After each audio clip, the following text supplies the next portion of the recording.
Eu vou rapidamente contar uma breve, uma rápida história aqui.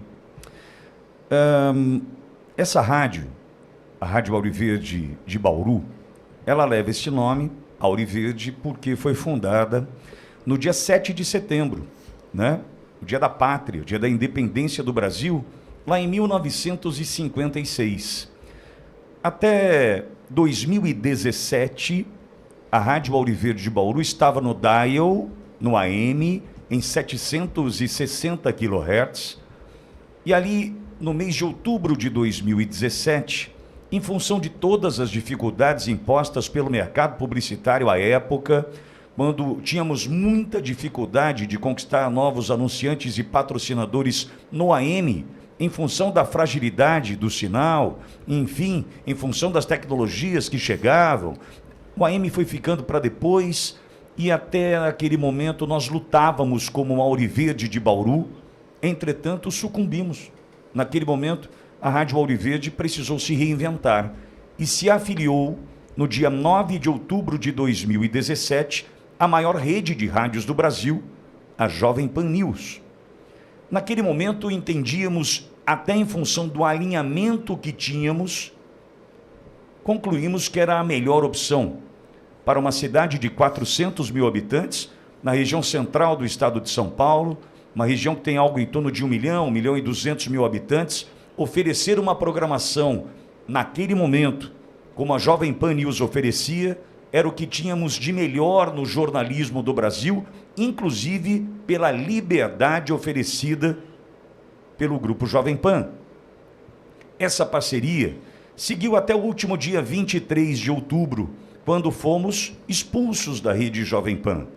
As ameaças vinham se repetindo e se acumulando desde o início do ano, em função de um nítido descolamento ideológico, outros objetivos que fugiam do jornalismo raiz e chegavam aos compromissos comerciais, que não eram os nossos, desmonetizados do YouTube, enfrentando os desafios impostos pelo Sleeping Giants, dificuldades de obter patrocinadores, enfim, mas nós lutamos, buscamos através do compromisso que temos com a informação, vencer a cada dia. E diante da surpresa e da crueldade imposta naquele momento, 23 de outubro, às 8h10 da noite, quando desligaram o sinal da Jovem Pan, um novo desafio se abriu à nossa frente. Um degrau aparentemente intransponível, insuperável, se colocava ali. Era a retomada da Rádio Auriverde de Bauru.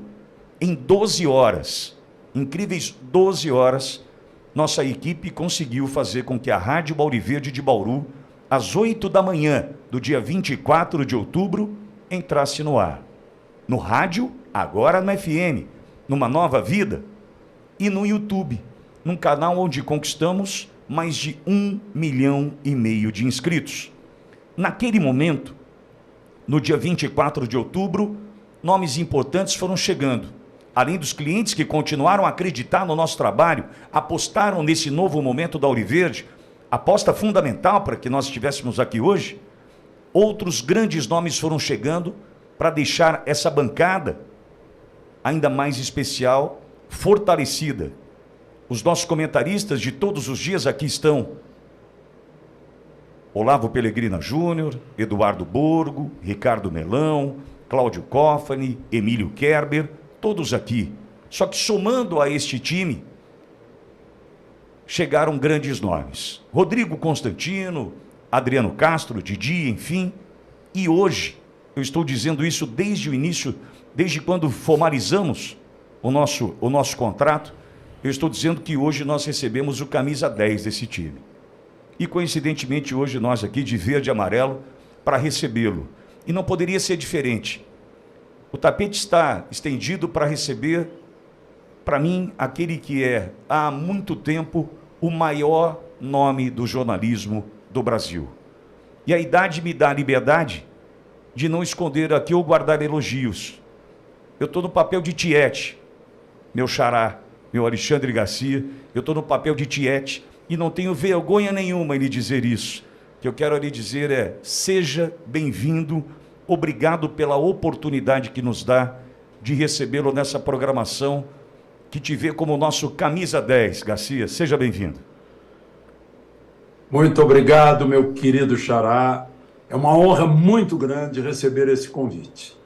É uma honra maior ainda participar dessa equipe aí da Auriverde. Bendito 24 de outubro, em que recomeçaram tudo. Parabéns pelo espírito de empreendedorismo, de iniciativa, de força, de energia, de persistência, de caráter de você e de sua equipe. Porque a gente sempre trabalha em equipe no rádio. E o rádio é a minha origem. O meu pai era de rádio e me levava para fazer papéis infantis de novela com 7 anos de idade. Com 15 anos eu já transmitia a missa. Ficava 1h30 ao vivo. E com 16, 17 anos eu ganhei meus primeiros salários na Rádio Independente de Lajeado, na Rádio Difusora de Porto Alegre, que fazia parte dos diários e emissoras associados. Então, microfone, a minha origem, eu tenho, sei lá, 76 anos de microfone. E agora chego a um ponto que eu diria de participar por me sentir bem. Alegria de harmonia de ideais, nossos ideais todos estão juntos, são os mesmos, pelo futuro deste país.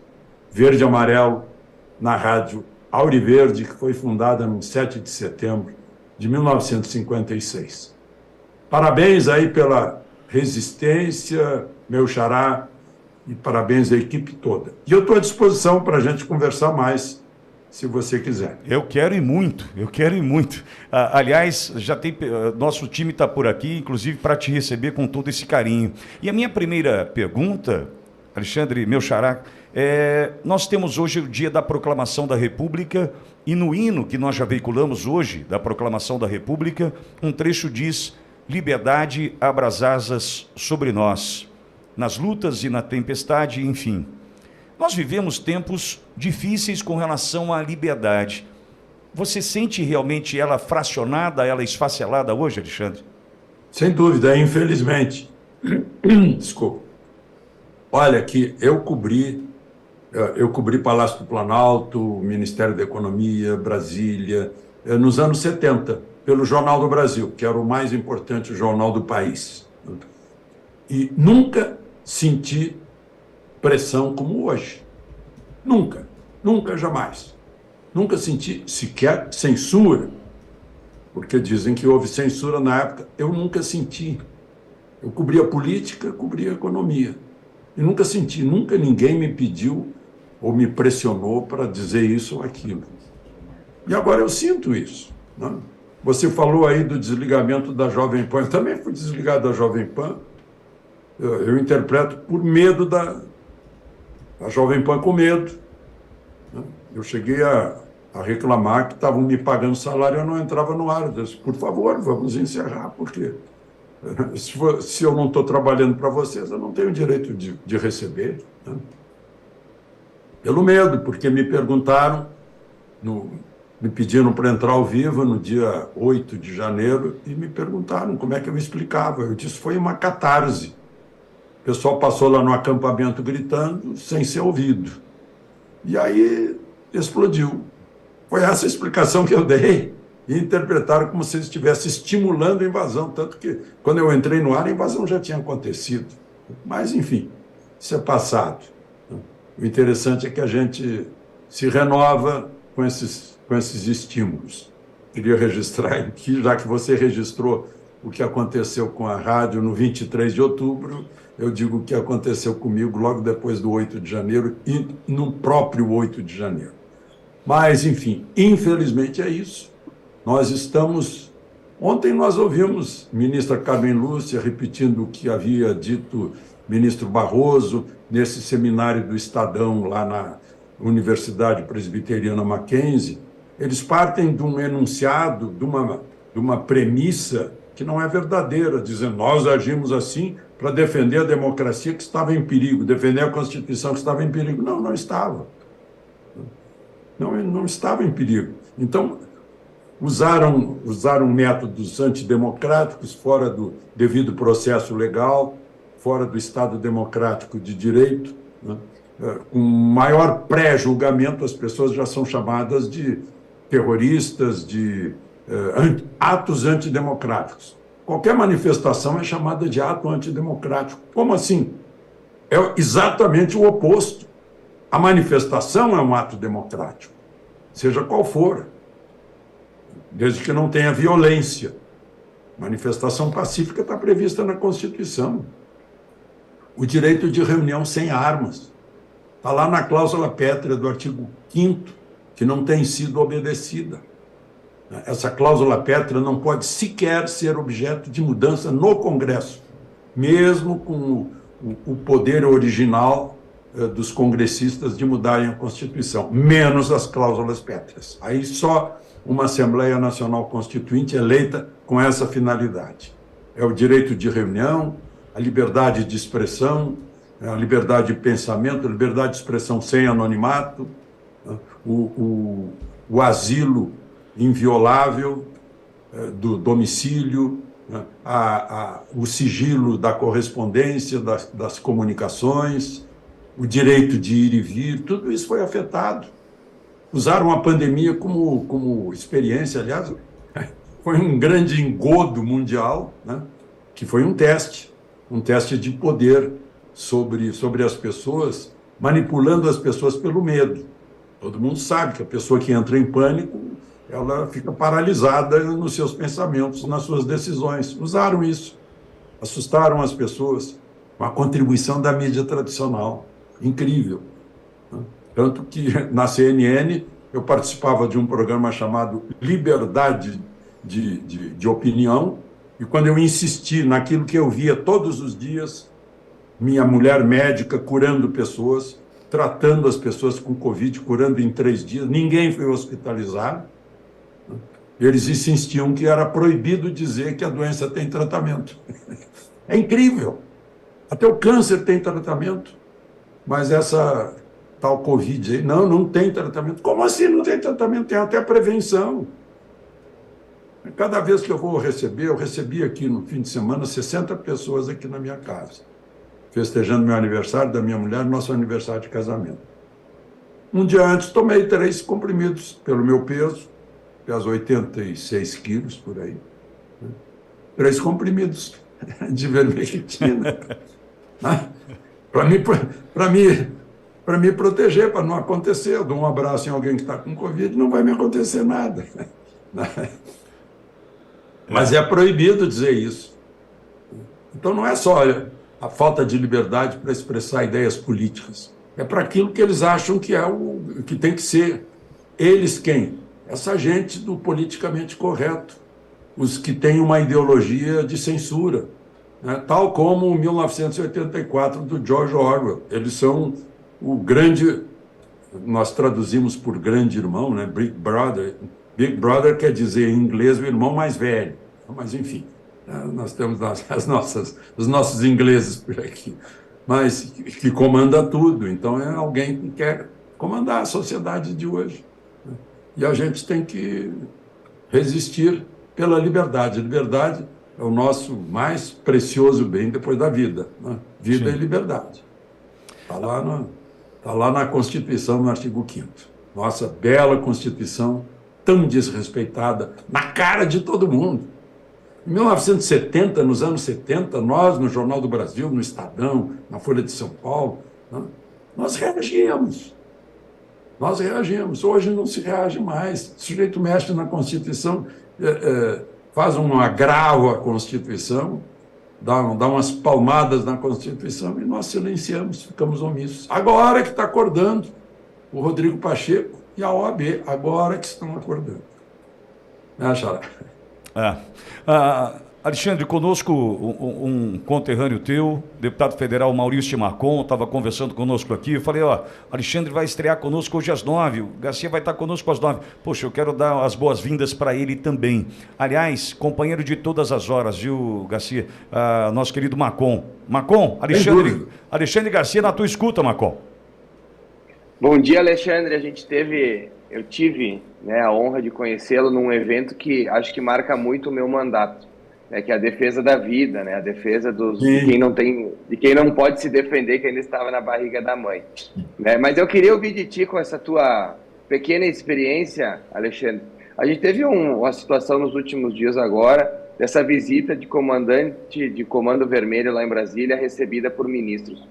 Eu comentava antes de tu entrar que a Folha de São Paulo, que não dá para ser chamado de jornal com todo respeito, né, e sim um braço da esquerda, hoje nas suas principais notícias vão dar uma vírgula sobre esse escândalo que aconteceu no Brasil. Eu queria saber de ti se na década de 80, 90 ou no governo Bolsonaro acontecesse algo similar, como a imprensa se comportaria diante de um fato como esse? Seria um grande escândalo, né? Tal como está sendo tratado pelo Estadão, hoje, inclusive, com fotografia da dupla, né? Do secretário e da advogada, primeira-dama do tráfico amazônico, né? Eu acho que isso é um escândalo, né? Entrar uma pessoa do Comando Vermelho e depois é reincidência, né? Essas relações assim com o crime, né? Eu evito dizer crime organizado, porque organizado é um adjetivo positivo. Eu não posso adjetivar positivamente o crime, né? É uma facção criminosa, uma quadrilha, um bando, né? Hoje de manhã nas rádios eu já mostrei que o crime já toma conta de uma parte do território brasileiro. Aliás, significativamente na antiga capital da República, no Rio de Janeiro. Toma posse, né? Se apoderou do território nacional, onde não entra a lei brasileira.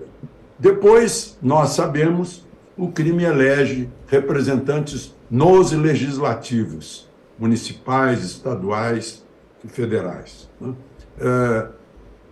Aí a gente vê o crime distribuindo assinatura de televisão, gás, né, nesses lugares. E agora, usando o Congresso Nacional, eu soube que os contatos lá foram com o PSOL, né, e o Ministério da Justiça e Segurança Pública.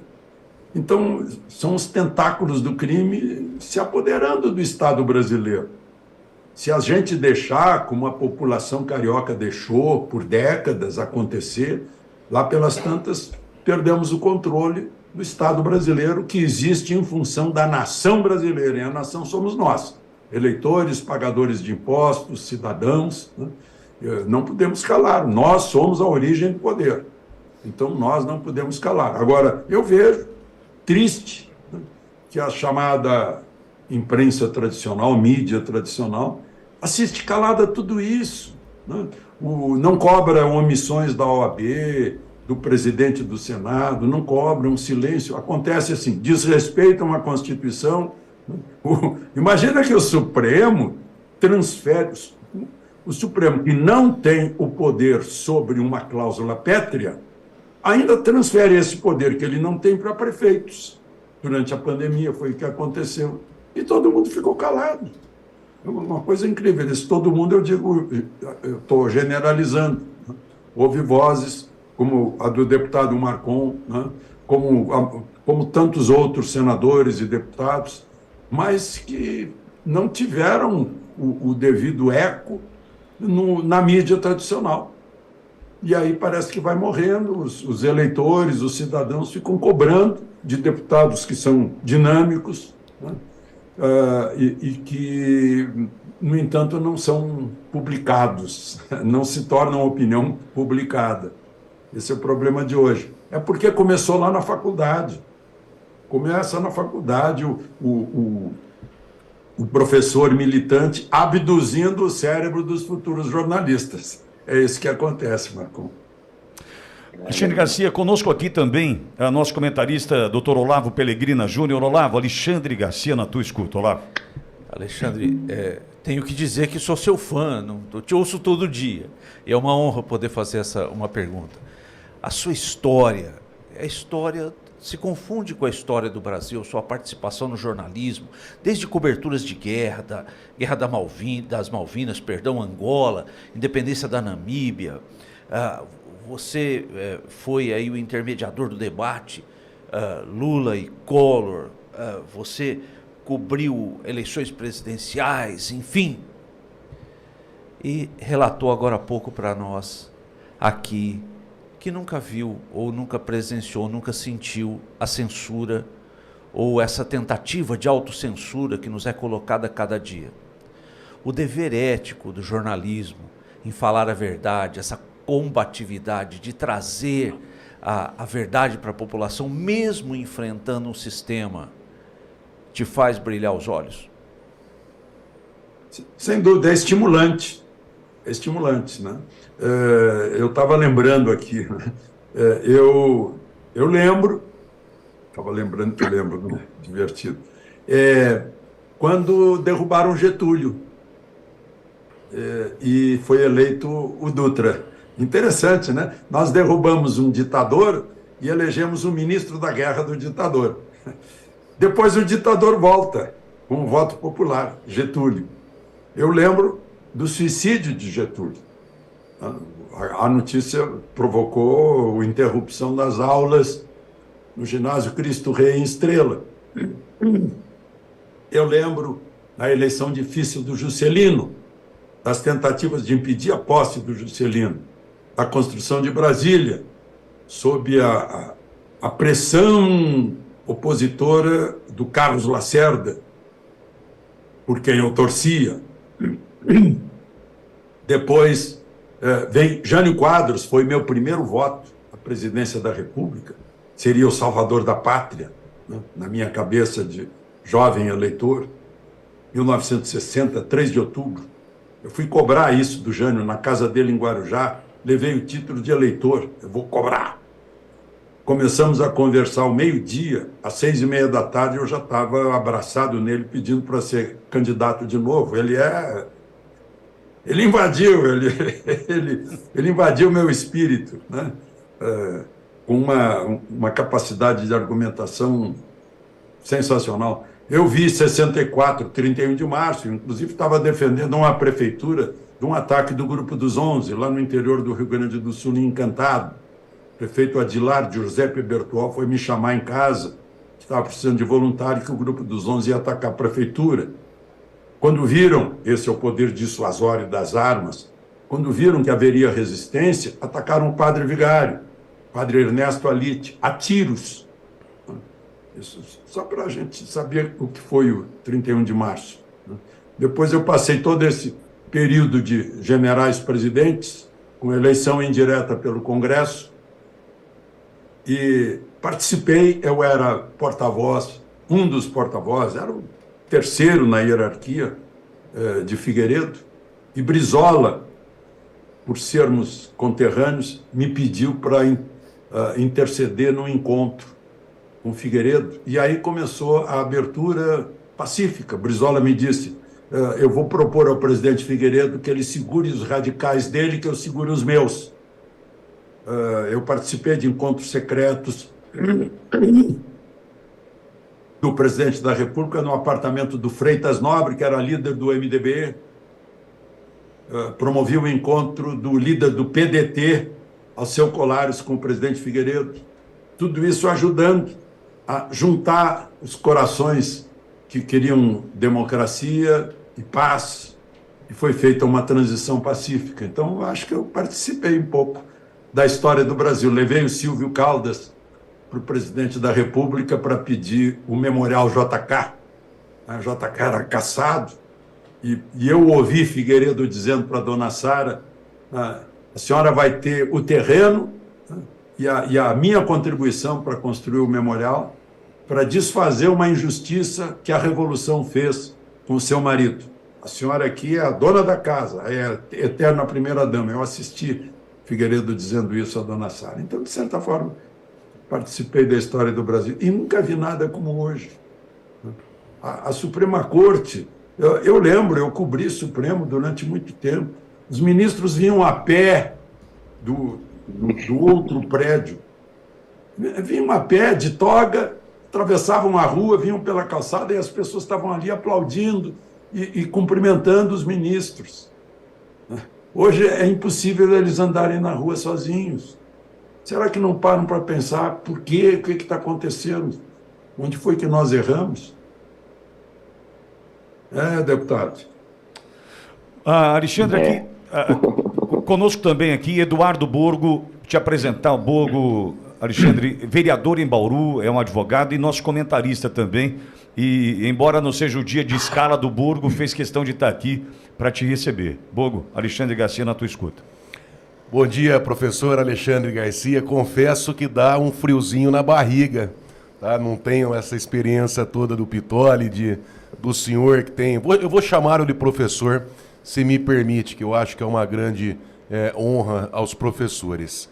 Mas dá sim um friozinho na barriga. Professor, o ex-ministro Onyx Lorenzoni, ele atribui a vitória do Bolsonaro como ali um descuido do mecanismo, um cochilo do mecanismo.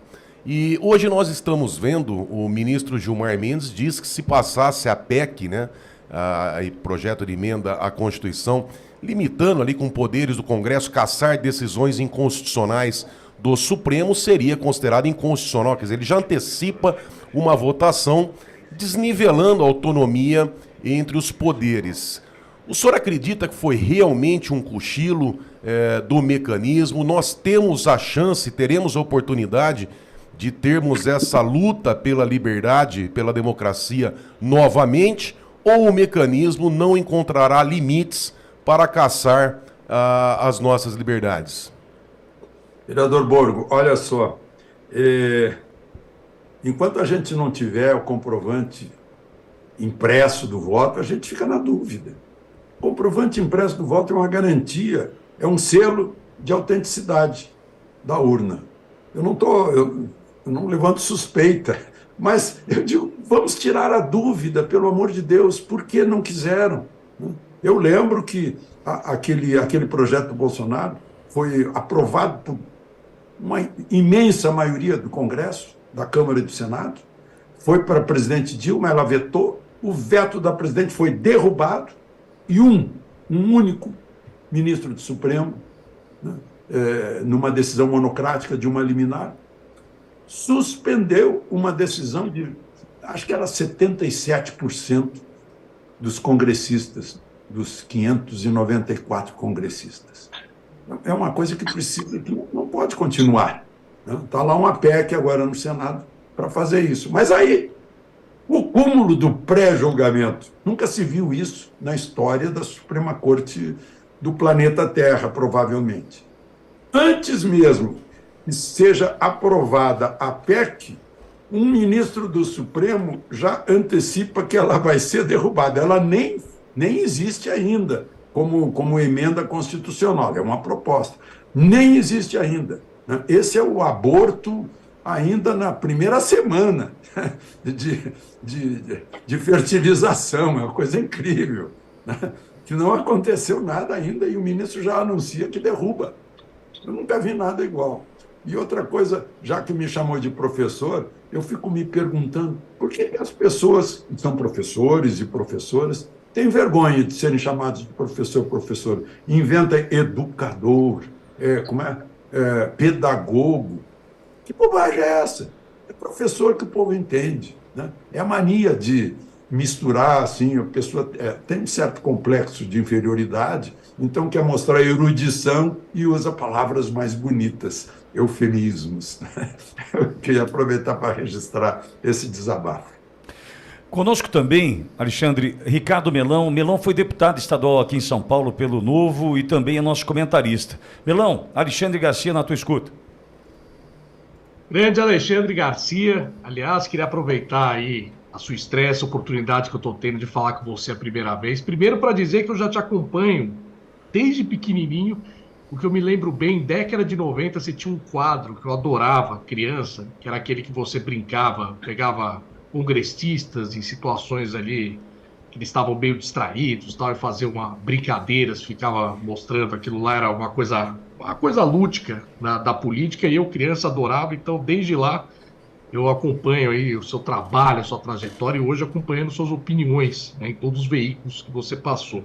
Eu queria aproveitar, Alexandre, você talvez seja um dos maiores arquivos vivos que nós temos, né? Uma testemunha ocular da história do Brasil, anos e anos a fio participando de momentos extraordinários, momentos assim marcantes, enfim. Talvez não tenha alguém que tenha tido essa bagagem tanto quanto você na história do nosso país e com a sua inteligência, com a sua visão, com o seu conteúdo, né? E eu queria fazer uma pergunta, né, já que você estará aqui até em outros momentos para discutir mais política e tal, eu queria mudar um pouco aqui o perfil das perguntas. Eu queria fazer uma pergunta de cunho pessoal, de tudo que você presenciou, desde lá de trás, né, vivendo a história de perto, de bastidores, qual foi talvez a personalidade que você conheceu, seja na política, no jornalismo, enfim, nesse tempo todo, que mais te surpreendeu, né, como pessoa, como capacidade, enfim. Isso é uma curiosidade pessoal minha. Eu queria aproveitar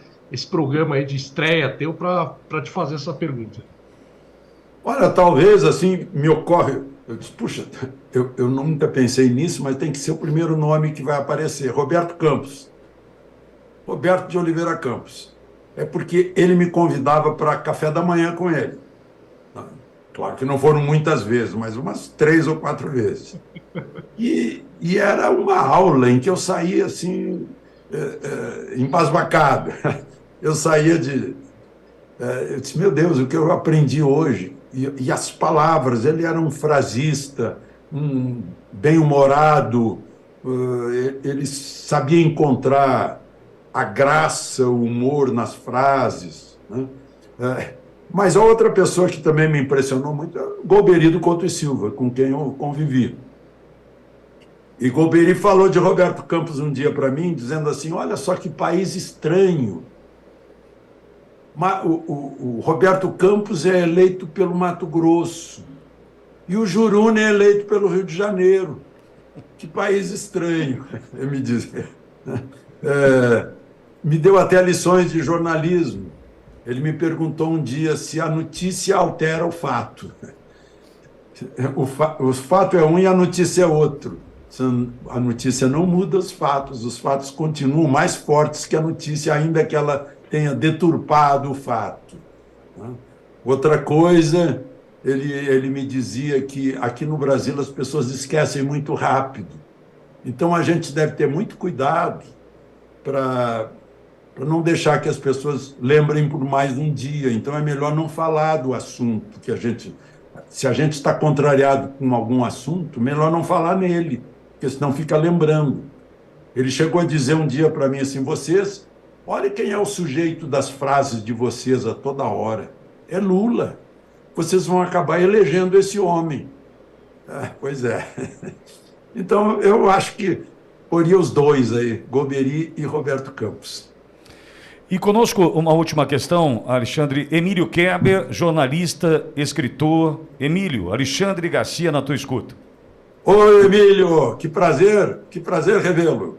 O prazer é todo meu, né? Nós que temos um amigo em comum, um jovem Alexandre Manhani, de apenas 20 anos, né? E parabéns aí pelo senhor ter completado 83 anos no último dia 11, tão jovial e tão atual. Bom, já foi falado sobre vários fatos da história, né? O senhor é uma testemunha ocular da história, e eu gostaria que o senhor desfizesse uma farsa histórica que nós temos aqui, que é o movimento Diretas Já, porque já tive a oportunidade de lhe perguntar isso uma vez, logicamente com uma audiência menor. Agora a gente está batendo nesse momento o recorde de audiência deste novo formato da Rádio Auriverde, com mais de 20 mil pessoas ao vivo. E aí a minha pergunta é a seguinte: o movimento Diretas Já, ele já estava encaminhado para de fato ocorrer, ou ele foi um movimento que acabou dando origem à redemocratização do Brasil? O Diretas Já é usado hoje, as pessoas pensam que foi por causa do Diretas Já que se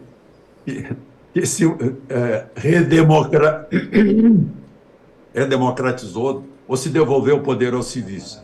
Não, a devolução dos poderes aos civis foi planejada por Ernesto Geisel e Golbery Couto e Silva.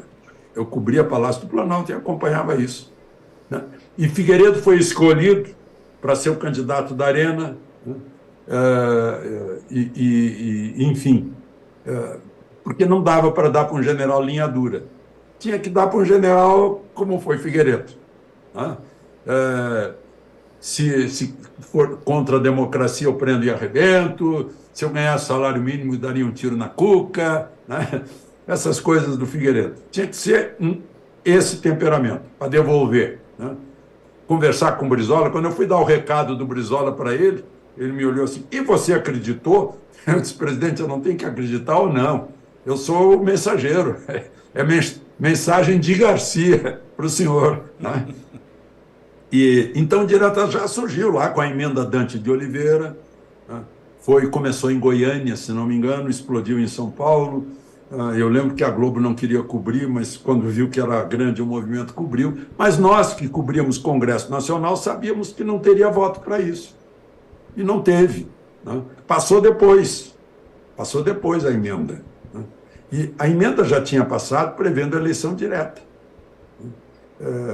E olha só o que aconteceu quando Tancredo foi operado na véspera da posse.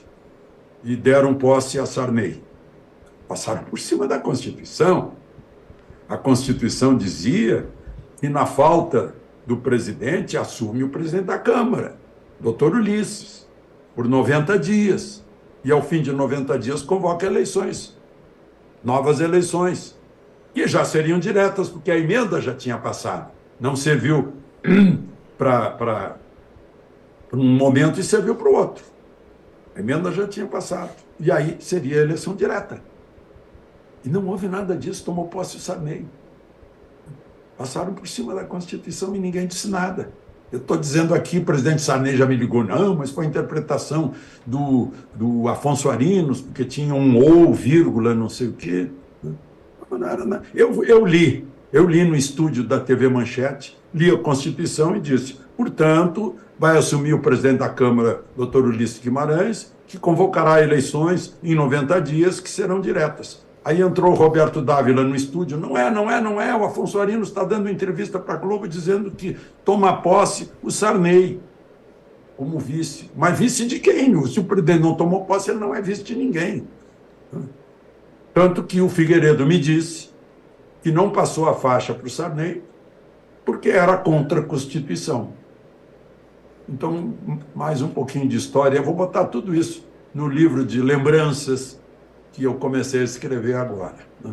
Então, o Diretas já foi isso. Mobilizou a nação para a volta ao poder de votar diretamente no presidente da República. A primeira eleição, eu mediei o debate.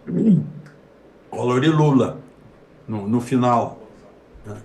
Eu lembro que Lula mostrou uma Constituição, essa Constituição que me acompanha 24 horas por dia. Era a minha, ele tinha pedido emprestado, estava no meu bolso. É isso. Alexandre, e para terminar, até pedindo desculpas em função do teu tempo, do teu horário, a gente abusando de você.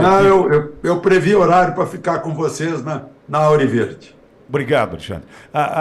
Ontem nós conversamos aqui ao vivo com o desembargador Dr. Sebastião Coelho, e ele insiste em dizer, e eu concordo com ele, que vencemos o medo, inclusive depois daquela participação dele na condição de advogado ali no plenário do Supremo.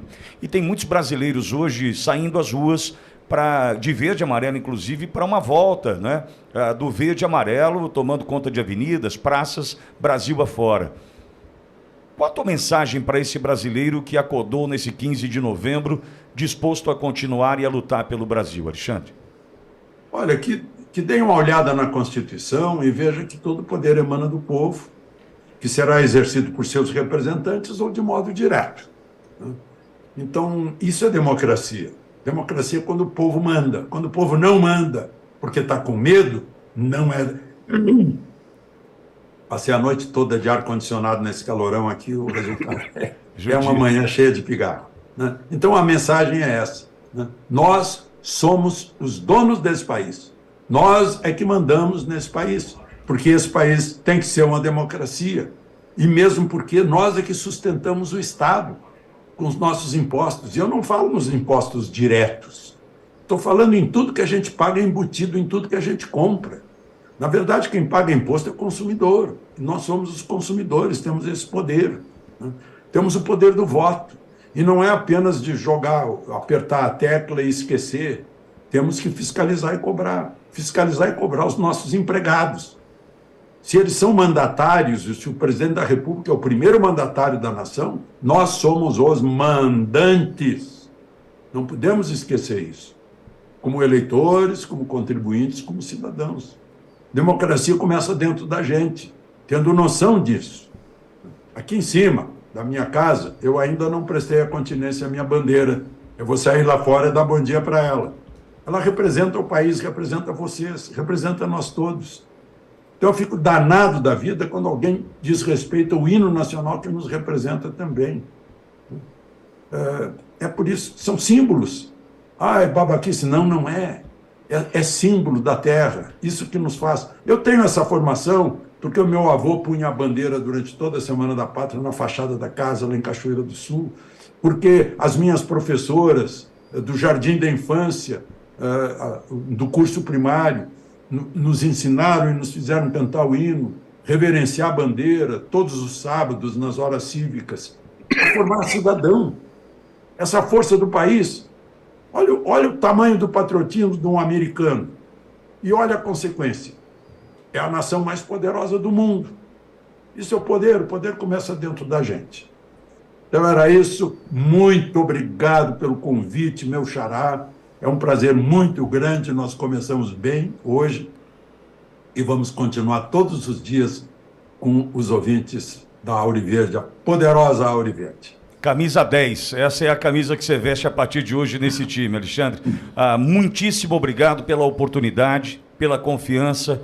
Quero registrar aqui, Alexandre, o impecável atendimento que eu tive da tua equipe, em especial da Anaílza. Eu faço questão porque do primeiro contato ela já fez referência ao nosso trabalho, disse que nos acompanha e fiquei tão feliz, mas mais do que isso, de ser tão bem recebido pela tua equipe. Parabéns, eles refletem certamente o homem que você é. Vai ser uma honra tê-lo conosco diariamente. E eles refletem também o interlocutor.